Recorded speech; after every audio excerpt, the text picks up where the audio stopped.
Look at that, we're a minute early.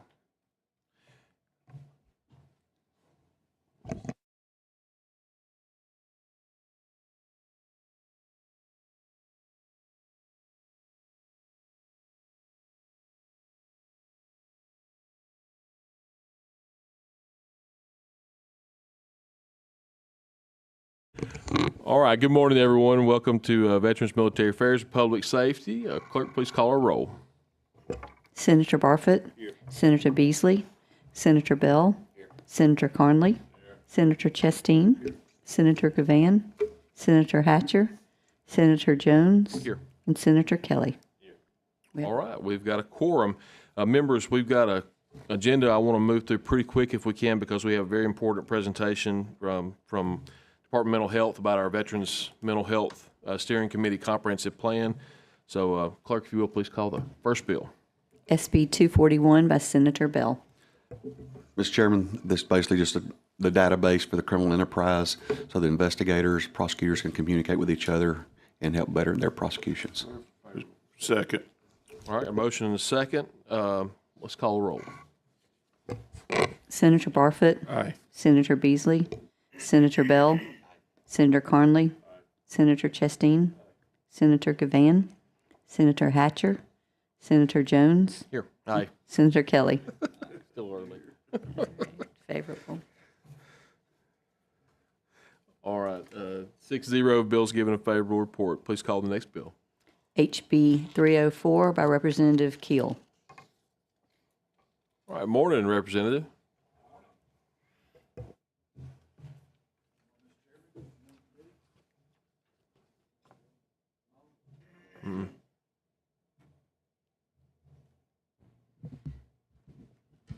Maybe There you now. go. Good. Good morning. It's good to see you this morning. This bill requires that, allows that if a person's pulled over who does not have a driver's license, that law enforcement may impound their vehicle. They don't have to, but it allows them to. We have a city ordinance, and many cities have ordinances already to this effect, and it has worked in those cities, but the counties do not allow it. And so, because there's no state law, and so that's what this does. Motion, Senator Bell. Second, Senator Chasteen. Any objection to using previous roll? You need to be added to the roll. Okay. Add Senator Hatcher as a yay, I'm assuming. Okay. 7-0, bill's given a favorable report. Thank you, Thank you, Representative. Mr. Chairman. Thank you, committee. All right. Please call the next bill. HB 295 by Representative Allman. Okay, I don't see Representative Allman, so let's go on to the next one, and then we can come back to that one if we need to. HB 361 by Representative Hammett.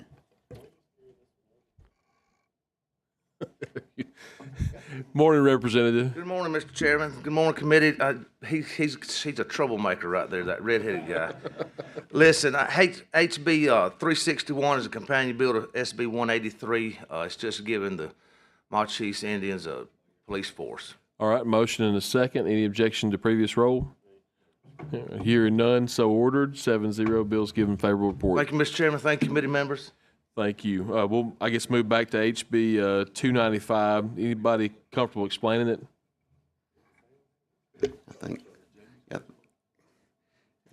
And I think this is just the providing for the ranks of members that may on disciplinary action bills. And I think Senator Gavan may have had kind of like a similar bill on this that we've already passed through earlier on in this session. I think so. And, Okay. and I think this is it's one of the military bills, I think. Okay. Anybody have any questions on this one? I'll make a motion favorable for Representative Allman. Okay. Motion. Second, Senator Barfoot. Any objection to previous roll?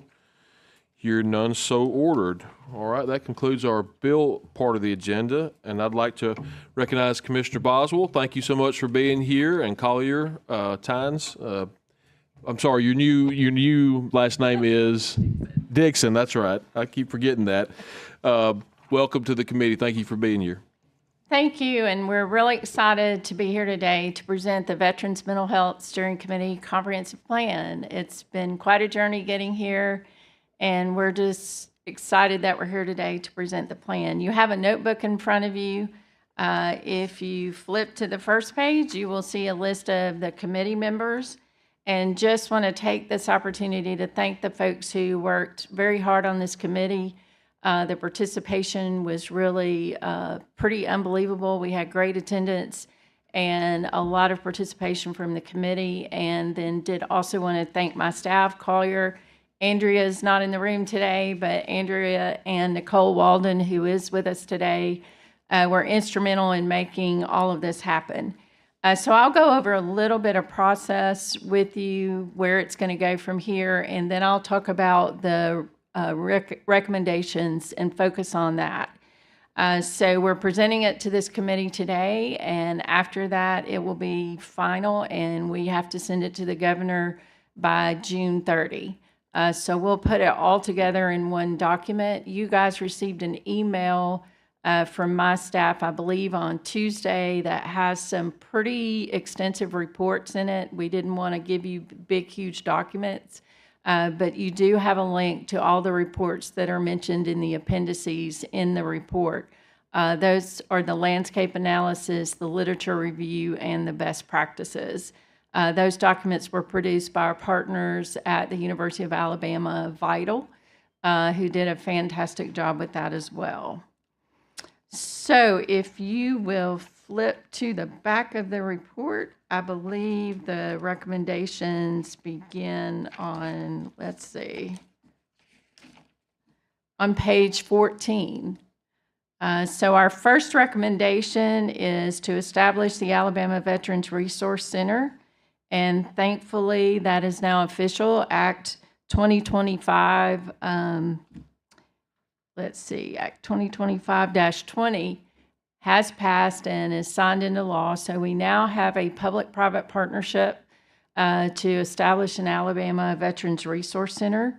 There is also a $5 million supplemental appropriation in the ETF to support that. This is part of our prevention effort. One of the things that we know in the mental health world is sometimes a job is the best medication. And so we really want veterans to have the opportunity to transition to civilian life and have a sense of purpose and a sense of camaraderie immediately from exiting the military. And so this Veterans Resource Center is really a very important part of overall wellness and health for veterans. It will also integrate mental health care and other wellness strategies, as well as educational opportunities for veterans. And so we're very, very excited about that. The second recommendation is to expand the traumatic brain injury program in Alabama. Currently, the Alabama Department of Rehabilitation Services operates a nationally recognized brain injury program. So Alabama actually has one of the best brain injury programs in the nation. Unfortunately, because of funding constraints, your brain injury has to have occurred within the last 2 years to be able to receive those services. One of the things we learned as a part of this committee is the combination of traumatic brain injury and substance use. Those are the two greatest risk factors for veteran suicide. And so we felt like it was really important to address traumatic brain injury to make sure we're assessing and screening for brain injury and also making those services available to veterans.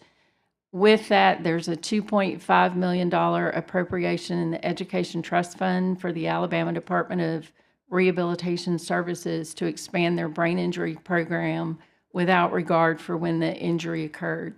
The other issue with traumatic brain injury and mental health issues is a lot of the medications we use for a mental health issue don't go well with the brain injury.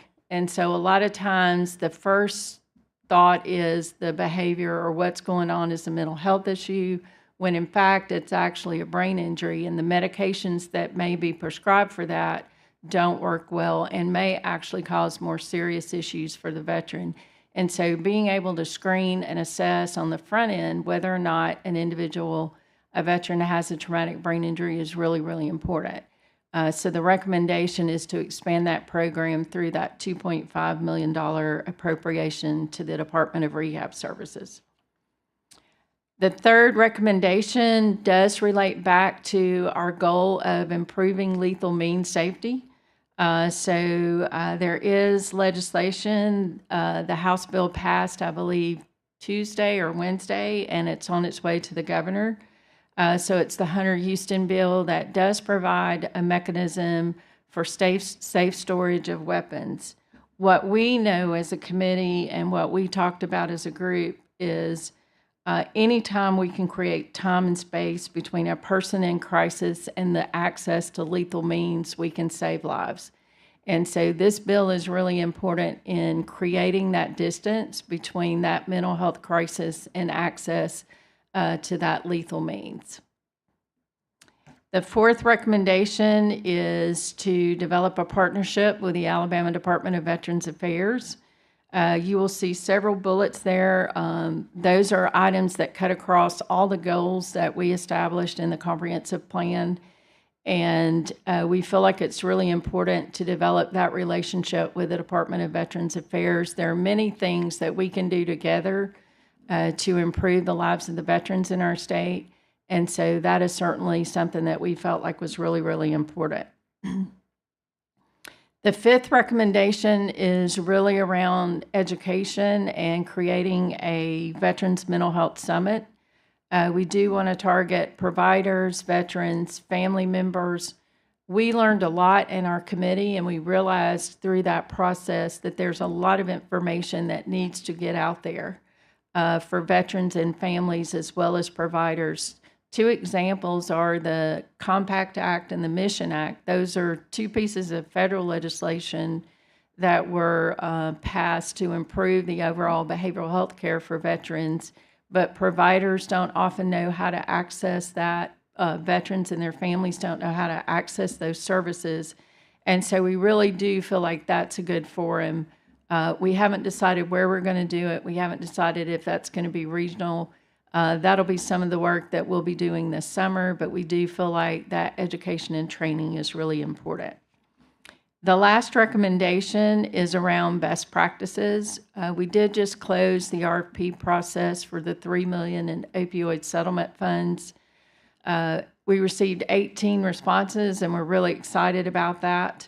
It is really important for us to look at good programs in our state that we could then replicate statewide for veterans, and that really is what Goal 6 is all about, is taking a look at those applications, determining what programs are really demonstrating success, and then next year look at how can we replicate those programs statewide.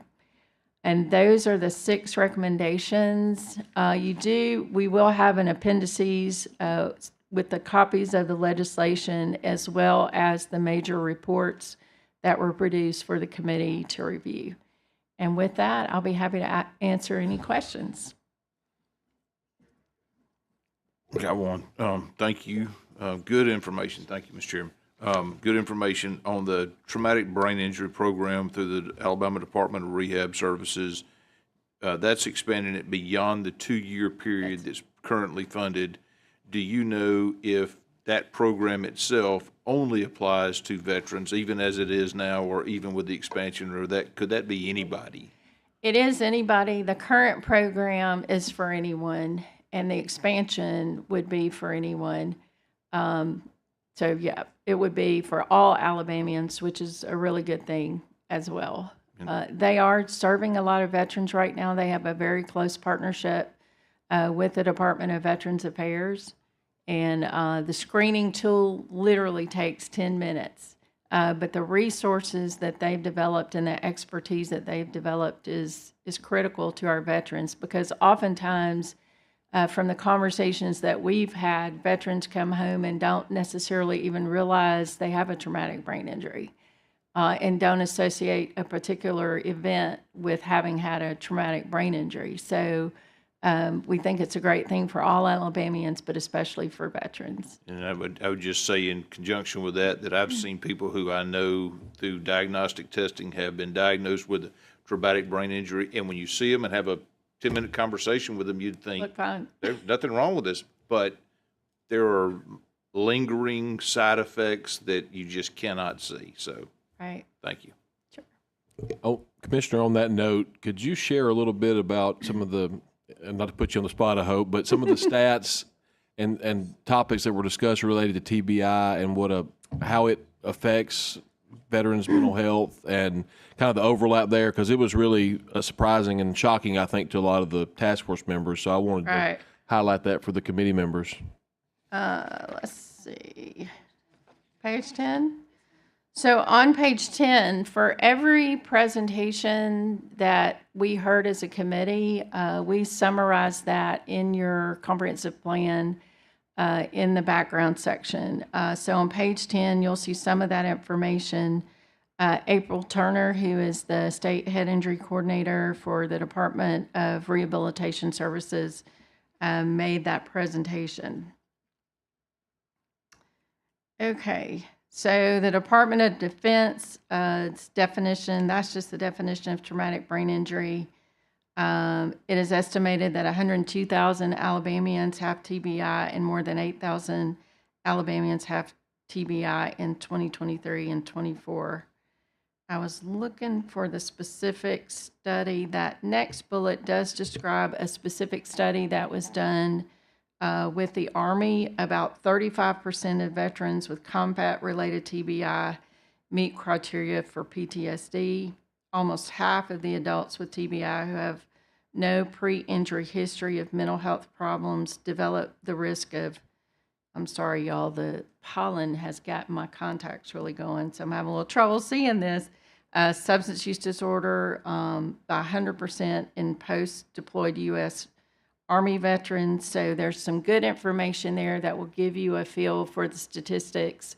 But it's pretty dramatic in the study that was done in the Army about the increase in mental health issues traumatic brain injury brings to the table, as well as also combining that with post-traumatic stress disorder. So it gets to be kind of complicated, and it really requires someone to be able to sort out what is the real issue that is going on and make sure that they appropriately address that issue. And I'll add, there were several folks in committee that mentioned, for example, they'd been around an explosion or something like that. They didn't even cross their mind that they needed to be checked for traumatic brain injury. And a lot of them, many, many years down the road, did not realize that they probably had suffered from that. So.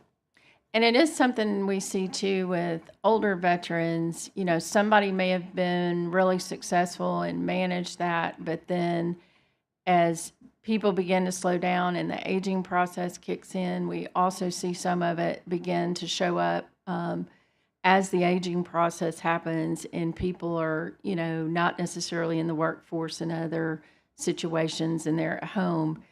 We begin to see some of that show back up much later in life where they might have been able to deal with it pretty successfully for a lot of years. It then begins to show up later in life as they age. Any other questions? At some point, are we supposed to recommend this or something like that? Something like that. All right, I'm going to make a motion. We recommend this this report. It's going to be sent to the governor for her approval. That's the next step. So, got a second? Senator Kelly, any objection to previous roll? Add Senator Gavan on there and Senator Beasley. All right. 8 of us. Senator Bell had another committee meeting, and our clerk had to get our bills in. I apologize. Otherwise, we're not going to make a second reading today. So just want to let y'all know why she had to skip out. But thank you, Commissioner. I appreciate you being here. Thank you. All right. We stand adjourned.